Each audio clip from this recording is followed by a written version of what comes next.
ముందైతే సుప్రియ గారి గురించి మాట్లాడాలనుకుంది, ఎలాగో వంశీ మాట్లాడేశాడు. అయితే దాన్ని ఇంకో వర్షన్లో చెప్తే, ఒక క్వాలిటీ సినిమా శేష్ గారు ఎక్కడ కాంప్రమైజ్ అవ్వరు, ఆ ప్రోడక్ట్ ఎక్సలెంట్గా వచ్చేదాకా అనేది ఇనానిమస్గా అందరికీ తెలిసిన జగమెరిగిన సత్యం, కింద ఆడియన్సెస్ నుంచి పైన సినిమా వాళ్ళ దాకా అందరికీ. అలాంటి క్వాలిటీ సినిమా మృణాల్ గారు, ఆవిడ పర్ఫార్మెన్స్ గురించి ఇంక మరొకసారి చెప్పుకోవాల్సింది ఏం లేదు.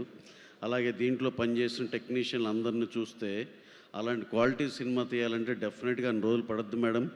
ఈ విధంగా మీరు ఇప్పుడు ప్రాక్టికల్గా అర్థం చేసుకున్నందుకు చాలా థ్యాంక్స్. ఎందుకంటే మా గిల్డ్ మీటింగ్స్లో కానీ, ప్రొడ్యూసర్ కౌన్సిల్ మీటింగ్స్లో కానీ అసలు ఎందుకు మీరు ఇలా ఎందుకు చేస్తున్నారు, ఇంత ఎందుకు చేస్తున్నారు అయ్యి అనేవాళ్ళు. ఇప్పుడు కరెక్ట్గా మీరు కూడా మా లైన్లోకి వచ్చారు. ఈ విధంగా ఇక్కడితో ఆగకుండా కంటిన్యూస్గా ఇది చాలా చాలా మంచి సక్సెస్ అవుద్దని అందరూ బలంగా నమ్ముతున్నారు.